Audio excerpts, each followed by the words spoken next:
I want to just say this. I think that it's important, and I want you to know how important it is to me anyway. We had Justin Santopietro on, who's running for District 9 Congress seat in Virginia.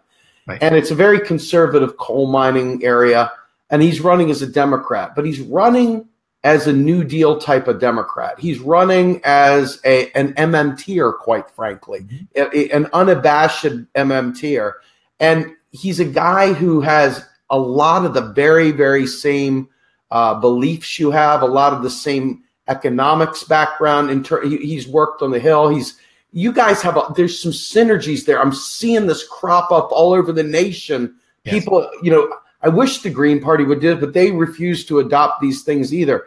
But I'm watching, and you have thrown me a few bones here and there, and it has gone noticed, and I do appreciate it. It's nice to know that there's someone of your stature who understands that we are not fiscally constrained. We're not constrained.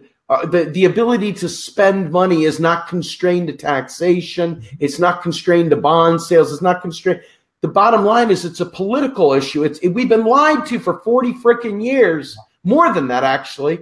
But 40 years of neoliberalism has destroyed the infrastructure of this nation. It's destroyed the healthcare of this nation. It's destroyed everything that was ever good about this nation, including the humanities. We've lost the arts. We've lost everything in this neoliberal scourge. And I see you, Tim, I'm just going to be honest with you. Even if me and you aren't like that 100% aligned on this, we're a good 90 plus. And that's good enough for me, man. And, thank you. I agree with you. Hope. Thank you. I appreciate that. Going all the way back to the 1990s, I was a lawyer, became a law professor. And during that period of time, I was writing a lot about financial deregulation, critical of deregulation, but also writing about macroeconomics from a very Keynesian perspective. And I met Wray and Warren Mosler during the 1990s, spoke quite a bit with them about their ideas that became, MMT. And I always considered myself a fellow traveler. When you're dealing with such intricate theories, academic theories, it's hard to get 100% agreement on everything. And I see the differences that we have to be really minor ones in many ways. I think the important point is what you just mentioned.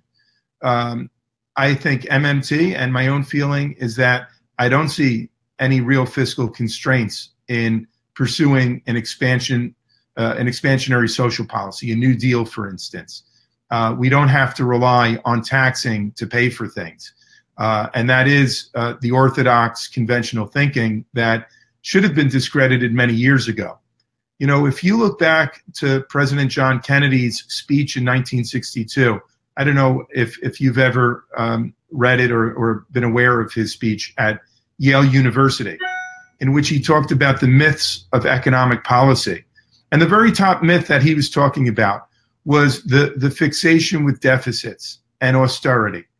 And he pointed out that if you just take a look at our own country's economic history, we see that fixation with deficits is a very flawed one.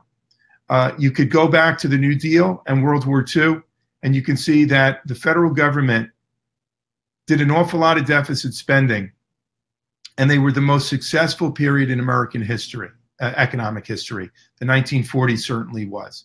Now, it's a shame that it took a wartime emergency and wartime spending for the government to open up the purse strings and spend very generously. But it is impressive what happened. The federal spending pretty much doubled in the first year of the war, and the economy boomed. The three main war years, the real economic growth rate was something like averaging 15% a year. And the main problem that policymakers had, of course, was inflation, a demand pull kind of inflation, and they managed to bring together a lot of different strategies to keep inflation during the war years at something like 3%. So, and then after the war, that expansionary fiscal policy continued in many ways with the GI Bill of Rights and the Marshall Plan. And those two programs were really the lodestar, I think, that we should be looking at today. We look at foreign aid today, and the conventional thinking, the orthodox way of looking at it is, if we give money to some other country in the form of direct foreign aid, it's a drain on us and it's helping them and hurting us. That wasn't the Marshall Plan history. The $13 billion, I believe it was, which was a lot of money back in the late 1940s and early 50s, the funds that we gave to Western Europe, to war-torn countries, helped the American economy almost directly.